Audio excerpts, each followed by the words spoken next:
चौपाई के कई अर्थ निकलते हैं। जो 7 बार पाठ कर कोई, सीधा सा अर्थ तो ये है, जो कोई 100 पाठ हनुमान जी के करेगा, 100 पाठ, और एक दिन में कर दे, उसके सिगरे बंधन मुक्त हो जाएगा सभी बंधनों से। 100 पाठ हो जाएंगे, बड़ी बात नहीं है, कोई करना चाहेगा तो। पहली बात। दूसरी बात है, ये सत का मतलब है शुद्ध मन से। बहुत लोग तो फॉर्मेलिटियां भी पूरी कर लेते हैं, जय जय जन्मानुसार, जय जय जन्मानुसार, जय मुंह भरा हुआ है, गुटखा भरा हुआ है, मुंह शुद्ध नहीं है, पवित्र नहीं है। शुद्ध मुख से यदि हनुमान जी का एक पाठ भी हो जाएगा तो हनुमान जी बिल्कुल निश्चित रूप से कल्याण कर देंगे। 100 न हो पावे, 7 पाठ प्रत्येक दिन आप कर लेते हैं और 40 दिन आप कर लीजिए। वैसे संत जन ये कहते हैं कि 49 दिन में 49 डे हनुमान जी की साधना पूरी हो जाती है। आप कोई नियम से 49 दिन 7 पाठ प्रत्येक दिन चमेली के तेल की जोत जलाकर हनुमान जी को आप सुना दीजिए।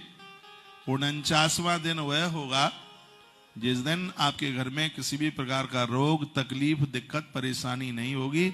इस कलकाल में जितनी कृपा बजरंगबली हनुमत लाल जी की बरस रही है, शायद इनके आगे कोई देवता हो इतना जल्दी कृपा करने वाला, लगता नहीं है। ऐसे बजरंगबली हनुमत लाल जी जो 7 बार पाठ कर कोई भी, चारों वर्णों में से कोई भी व्यक्ति, स्त्री पुरुष कोई भी, बच्चा बूढ़ा कोई भी, और यह आप लाल वस्त्र पहन कर, स्नान करके, लाल वस्त्र पहन करके, लाल माला पहन करके और लाल कपड़ा चौकी पर बिछा करके, और किताब के अक्षर भी लाल ही हों। जो जोत आपने जलाई है वो भी कलावा लाल, क्योंकि लाल देह लाली लसे, अर्धर लाल लंगूर, वो सब उनका लाल ही लाल है। तो उससे बजरंगबली बहुत ज्यादा प्रसन्न होते हैं, अति प्रसन्न होते हैं। रावण को नीचे गिराना बड़ा मुश्किल था, सोइए मत। हाँ, बिल्कुल एकाग्रचित भाव से बैठ करके आप सुनेंगे तो बिल्कुल समझ में आएगा। एक तो मैं पहली बार तो आपके बीच में आया हूं और थोड़ा सा देख भी रहा हूं कि आप क्या सुनना चाहते हैं, आप श्रोता कैसे हैं। आनंद तो आएगा, कथा को सुनने में बहुत आनंद, बहुत मस्ती आएगी। और आज वैसे भी हनुमान जी की कृपा से मंगलवार है, 2 पंक्तियां हनुमान जी को समर्पित करते हुए, आज मंगलवार है, महावीर का वार है।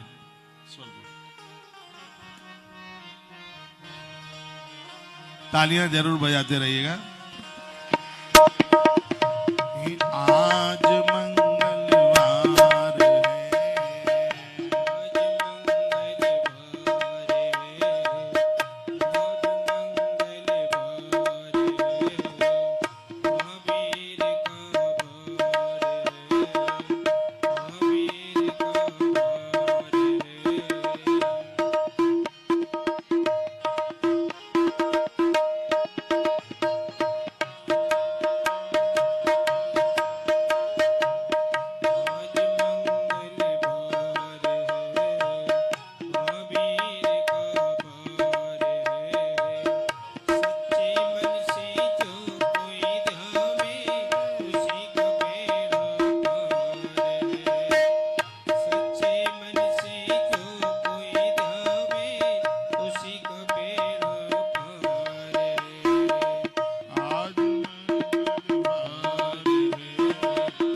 की जय हो।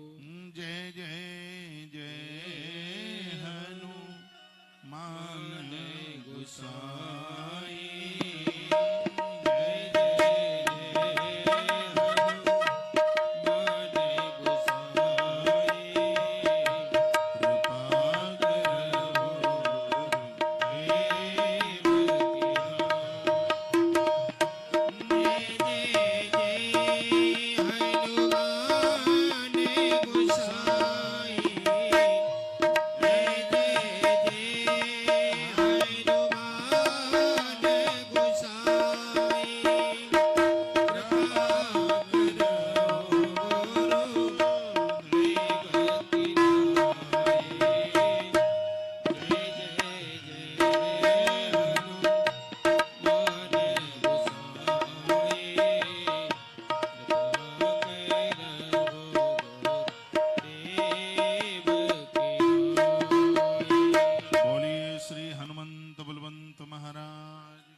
जिस समय रावण कैसे भी काबू में आ नहीं रहा था, विभीषण की तरफ प्रभु श्री राम जी ने देखा।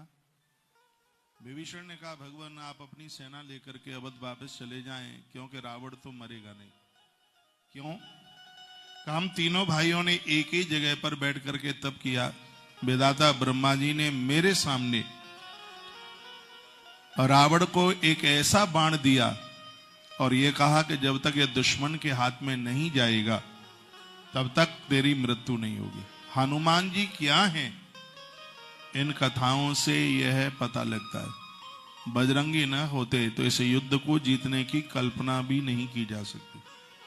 कथाएं तो ये कहती है कि हम जहां भी रहें, कहीं भी रहें, ऐसा जीवन जिए हमारे न होने पर हमारी अभावता का वहां एहसास हो। कहीं भी हो आप, मैं तो कहता हूं कि बहनें भी ससुराल जाएं, पियर जाएं, तो ससुराल में पता लगे कि तुम्हारे न होने की कमी का एहसास हो रहा है। आपने 40 साल नौकरी करी, रिटायरमेंट हुआ, आपके ऑफिस में आपकी कमी का एहसास होना चाहिए। बजरंगी का ये चरित्र यही संदेश देता है। हनुमान वो पावर है, हनुमान वो ताकत है, वो शक्ति है, वो एनर्जी है, वो ऊर्जा है जिसकी डायरी में इम्पॉसिबल शब्द ही नहीं है, असंभव कुछ भी नहीं है। हनुमान जी के चरित्र से सीखने के लिए मिलता है कि भगवान सूर्य से भी ज्यादा प्रकाश आपके पास में है। इतनी ताकत है, इतनी शक्ति है आप में, हजारों हजारों हाथी और घोड़ों की ताकत है। भीम का जन्म हमारी और आपकी तरह ही हुआ था। बताते हैं कि उसमें 10,000 हाथियों की ताकत थी, शक्ति थी। आदमी के पास उसके सत्कर्म के द्वारा, सदाचार के द्वारा उसके पास इतना पावर बढ़ जाता। तो हनुमान जी की हम आराधना साधना करते हैं तो हनुमान जी के द्वारा हमें चरित्र मिलता है, सदाचार मिलता है, एक ऐसी शक्ति मिलती है। देखिए इस चरित्र में हनुमान जी की बहुत कथाएं, उसमें ये कथा मुझे बहुत ज्यादा भाती है, बहुत बढ़िया लगती है। जब रावण कैसे भी मरने में आ नहीं रहा था, विभीषण ने कह दिया मरेगा नहीं, क्योंकि इसकी नाभि में अमृत है, ब्रह्मा का वरदानी है, इसने बहुत तप किया है, इसलिए यह मरने वाला नहीं है। और उन्होंने ये कह दिया है कि बाण दुश्मन के हाथ में जावेगा और उसके द्वारा जब ये तेरी नाभि में लगेगा तब ही तेरी मृत्यु होगी। नाभि में अमृत कुंड है, मेरी और आपकी नाभि में भी अमृत कुंड है। बस उसने पहचान लिया, हम और आप पहचान नहीं पाए। आदमी 100 साल से ज्यादा जिंदगी जिएगा। आप मेरी बहुत बात मानते हैं, भी मान ले। हफ्ते में 2 बार अपनी नाभि में या तो देसी घी डालिए या सरसों का तेल डालिए, श्वास की बीमारी नहीं होगी, फेफड़े कमजोर नहीं होंगे, हार्ट संबंधी बीमारियां नहीं होंगी। ये नाभि तंत्र है, केंद्र है ये पूरे बॉडी का। नाभि में जब तक बाण नहीं लगेगा तब तक यह मरेगा नहीं। तो इसका मतलब है कि नाभि में ही सब पूरी ताकत, पूरी शक्ति आकर के विराजित है। नाभि से ही आज्ञा चक्र जाकर के प्रभावित होता है। यदि किसी की नाभि चल जाए, हमारी देशी भाषा में कहते हैं कि उसकी नाभि चली गई है, तो व्यक्ति बड़ा परेशान होता है। तो नाभि में हफ्ते में 1-2 बार सरसों का तेल डाला जाए और या गौ माता का शुद्ध देसी घी डाला जाए, तो इससे बाल भी समय से पहले सफेद नहीं होंगे, टूटेंगे नहीं, झरेंगे नहीं, माथे में दर्द नहीं होगा, और सबसे बहुत आनंद की बात है कि उसके फेफड़े कमजोर नहीं होंगे, उसे फेफड़े संबंधी बीमारी नहीं होगी। गर्भिणी नारी को तो ये चाहिए, उसको हफ्ते में 1 से 2 बार वो घी या तेल डाले, इससे गर्भ में पलने वाले बच्चे को श्वास लेने में तकलीफ नहीं होती। इतनी बड़ी विशेषता है। प्राणायाम करने से नाभि बड़ी मजबूत होती है। प्राणायाम रोज किया करें। प्राणायाम में कुंभक, रेचक और पूरक 3 क्रियाएं होती हैं। श्वासों को ऊपर खींचा जाता है, फिर अंदर रोका जाता है, फिर धीमे धीमे उनको बाहर निकाला जाता है। इससे यह तंत्र बड़ा मजबूत होता है। तो कहा कि इसकी नाभि में अमृत है, और जब बाण प्रहार वहां करेगा तब ही इसकी मृत्यु होगी। अब बाण इसने लाकर के किसको दे दिया पता नहीं है, पर मैंने सुना था कि जब ये तप करके आया तो इसने यह बाण मंदोदरी के हाथ में दिया है। मंदोदरी ने वह बाण कहां छिपाया है ये तो रावण को भी नहीं पता, तो ना वो बाण आ सकता और ना इसकी मृत्यु हो सकती। लेकिन जिस काम को कोई ना करे उसको हनुमान करते हैं। रामायण के किष्किंधा कांड में एक बड़ी सुंदर चौपाई है जो मुझे बड़ी भाती है। कवन सुकाज कठिन जगमाई, जो नहीं होए तात तुम पाई। यदि कोई काम बिगड़ रहा है, बच्चा बार बार असमर्थ हो रहा है 1 नंबर से, या आप कुछ विशेष करने के लिए जा रहे हैं, तो इस रामायण की चौपाई का संपुट लगाने से काम को सफलता मिलती है। इसमें मेरी बड़ी श्रद्धा है। 1 लाख गौवंश के लिए मैं जब भी सुंदरकांड का पाठ एक विशेष रूप से करता हूं तो इस चौपाई का ही संपुट लगाता हूं। कवन सुकाज कठिन जग माई, जो नहीं होए तात तुम पाई। जहां तुम्हारी कृपा हो तो हर बड़ा संकल्प बिल्कुल छोटा सा होता है। ऐसा दुनिया का कौन सा काम है हनुमान जी जो आपके दायरे से पूरा होने में वो रह जाए? संभव ही नहीं है।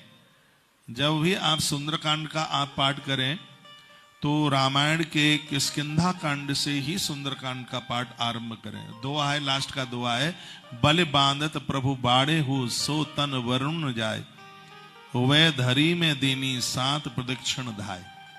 ये जामवंत जी बोले थे। और कहते हैं क्या करूं, अब तो मैं बूढ़ा हो गया, नहीं तो भगवान वामन प्रकट हुए थे तो 7 परिक्रमा मैंने पूरे ब्रह्मांड की लगा डाली। जामवंत बोले, ब्रह्मा ही तो जामवंत आकर के बने हैं। वो कहते हैं कि बूढ़ा हो गया हूं, नहीं तो ये कोई बड़ा काम नहीं था सागर वगैरह लांगना मेरे लिए, लेकिन अब क्या करूं, बूढ़ा ही हो गया। अंगद कहूं जाऊं मैं पारा, ये संशय कछु फिरती वारा। यहीं के नीचे की चौपाइयां हैं। जब भी आप सुंदरकांड का पाठ करते हैं तो इस चौपाई का संपुट लगा करके कीजिए। कवन सुकाज कठिन जग माही, जो नहीं होई तात तुम पाई। ये ब्रह्मा के मुख से, यानी जामवंत बने हैं ब्रह्मा, और ब्रह्मा बहुत बड़े पंडित हैं ब्रह्मा जी। तो जो बात विधाता ब्रह्मा के मुख से निकली है वो बात साधारण नहीं हो सकती। का राम काज, तुम प्रभु राम के कार्य के लिए तुम धरती पर आए हो। कोई राम का नाम ले दे तो हनुमान जी तो विराट हो जाते थे। बजरंगी, जो कोई काम ना करे उसको हनुमान करे।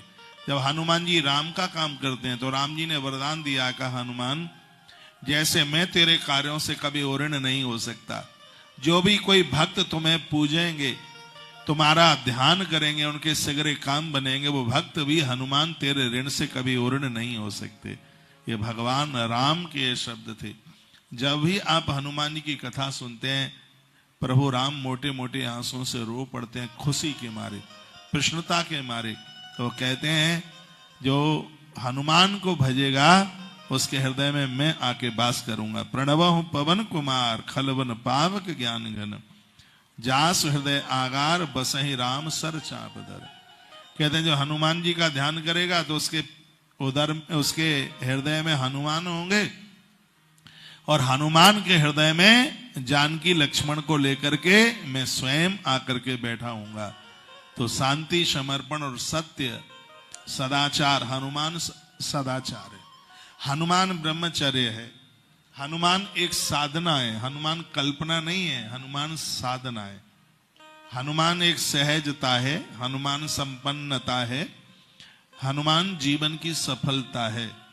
और जिस दिन हम और आप हनुमान जी को ठीक से स्वीकार कर लें, समझ लेना कि मृत्यु लोक में इंसान भगवान की तरह जीवन जीता हुआ जा रहा होगा, उसका जीवन सफल हो गया होगा। हनुमान हमारी भक्ति की रक्षा करते हैं। सीता माई क्या भक्ति है? सीता माता, सीता माता की रक्षा किसने करी? हनुमान ने करी।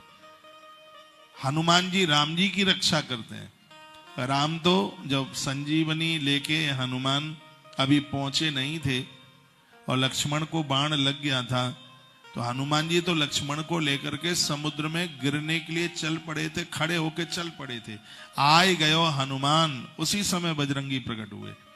तो राम क्या है? राम सत्य है। आप हनुमान जी की आराधना करोगे तो हनुमान आपके सत्य की रक्षा करेंगे, आपको असत्य के मार्ग पर नहीं जाने देंगे। ये काबिलियत है हनुमान जी की। हनुमान जी अधर्मी नहीं होने देंगे, अन्यायी नहीं होने देंगे, कुकर्मी नहीं होने देंगे। यह हनुमान जी की बहुत बड़ी विशेषता है बजरंगी की। राम सत्य है तो हनुमान सत्य की रक्षा करते हैं। लक्ष्मण कौन है? लक्ष्मण वैराग्य है। तो हनुमान जी की कृपा होगी तो फिर हनुमान हमारे वैराग्य की भी रक्षा करेंगे। उसके बाद में क्या है? उसके बाद में है जानकी माता। जानकी को दो रूप में लिया गया, भक्ति और शांति। तो इसका मतलब है कि हमारी खोई हुई भक्ति को हनुमान पता लगा के लेके आएंगे, और हनुमान जब भक्ति की खोज करते हैं और तो राम जी को वहां तक लेकर के जाते हैं। हनुमान जी शांति रूपी सीता की खोज करते हैं। हनुमान एक गुरु है और गुरु चरणों में पहुंच करके ही शांति रूपी सीता का पता लगेगा। घर में वैभव कितना भी हो, पैसा कितना भी हो, लेकिन घर में शांति नहीं है तो सब कबाड़ा है, कुछ भी नहीं है। तो शांति की खोज करने वाले कौन है? बजरंगबली श्री हनुमंत लाल। और धरती पर वह लोग बड़े बड़भागी हैं, भाग्यशाली हैं, हनुमान जी के प्रति जिनके हृदय में अगाध श्रद्धा है। सालासर बालाजी को पूजिए, मूंछों वाला हनुमान बड़ा कमाल का है। यदि यहाँ राजस्थान के भाई बहन बैठे हों तो उन्हें पता है कि सालासर बालाजी क्या है अपने आप में। आज से कई सैकड़ों वर्ष पहले राजस्थान की धरती पर श्री बालाजी प्रकट हुए, मेहंदीपुर बालाजी। और ऐसे बहुत हनुमान जी के नाम एक मध्य प्रदेश में है, डॉक्टर हनुमान जी, भिंड डिस्ट्रिक्ट में पड़ते हैं। आदमी बीमार जाता है वहां से ठीक होके जाता है। कैंसर जैसी बीमारियों को उनका नाम ही डॉक्टर हनुमान है। भिंड जिले में पूज्य महाराज श्री जी ददरुआ वाले महाराज जी का आश्रम है, बड़ा अद्भुत मंदिर है। यदि यहाँ एमपी के भक्त लोग बैठे हैं तो हाँ, आपको बिल्कुल पता है कि ददरुआ वाले सरकार की क्या अपने आप में अद्भुत महिमा है। तो हनुमान जी ऐसा कौन सा काम है जिसको बजरंगी ना करे? जब विभीषण ने कहा कि ये मरेगा नहीं, तो हनुमान जी की तरफ राम जी ने देखा। हनुमान खड़े हो गए और हनुमान जी ने कहा, भगवान मेरे सिर पर आप हाथ रख दो, आकाश पाताल जहां भी कहीं ये बाण होगा मैं उसको खोज करके लाऊंगा, उसको मैं ढूंढ के लाऊंगा, लेकिन ये होगा तब जब आप हाथ रख देंगे। हनुमान जी को जब राम जी ने पूछा था कि हनुमान तुम संजीवनी सूर्य उदय से पहले ले आओगे, तो हनुमान जी ने क्या कहा था? एक एक शब्द हनुमान का सुनने के लायक है। हनुमान जी ने कहा, मैं क्या, जिसके सिर के ऊपर हाथ रख दोगे संजीवनी वही ले आएगा। लेकिन हाथ भी तो सबके सिर पर नहीं रखा जाता, जिसके अंदर पात्रता है हाथ वही रखा जाता। हनुमान जी का एक एक वाक्य बड़ा अद्भुत है। राम जी की आंख में आंसू आ गए। हनुमान यह काम तुम्हें करना है। सिर के ऊपर दोनों हाथ रख दिए। हनुमान जी एक ज्योतिषी का भेष बनाकर लंका में प्रवेश कर गए। रावण युद्ध करने के लिए आया था, हनुमान जी लंका में शोध कर रहे हैं। हल्ला हो गया, माताओं की भीड़ लग गई थी कि इतना बड़ा ज्योतिषी आया है। ज्योतिषियों के यहाँ माताओं की भीड़ ज्यादा होती है, ज्वेलरी वाले के यहाँ, पंडित जी महाराज के यहाँ, ज्योतिषी के यहाँ तो माताओं की भीड़ होती है। कभी हाथ दिखाएंगी, जितना हाथ माताएं दिखाती हैं आप पुरुष लोग थोड़ी दिखाते हैं। आप तो उसमें उतना विश्वास भी नहीं करते। माताओं को तो जो कह दो बस वह सच मान ही लेती हैं। यह उनकी भावुकता है, यह उनकी बहुत सहजता है।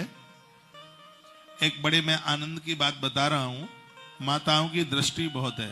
एक कोई भी फूल आप अपनी आंखों के सामने लीजिए, ये अब तो विज्ञान भी बोलता है कि फूल में तुम्हें एक कलर दिखाई देता है, माताओं को फूल में 10 कलर दिखाई देते हैं, 10 रंग दिखाई देते हैं। इनकी आंखों में देखने की ताकत ज्यादा है, इनकी आंखों में देखने की शक्ति ज्यादा है। जितना जल्दी अंधा पुरुष होता है, माता नहीं होती। इनकी आंख की जोत जल्दी नहीं जाती। नहीं तो ज्यादातर ऐसे आप देखना, जितना चश्मा पुरुषों को लगता है उतना चश्मा माताओं को नहीं लगता। लगता है लेकिन उतना नहीं लगता। एक नई बात मैंने आपके बीच में बोली है। विज्ञान कहता है कि एक फूल आंख के सामने रखें, पुरुष को उसमें एक ही रंग दिखाई देता है, लेकिन माताओं को एक फूल में पूरे 10 रंग दिखाई देते हैं। उसकी आंख में इतनी बड़ी ताकत है, इतनी बड़ी शक्ति है।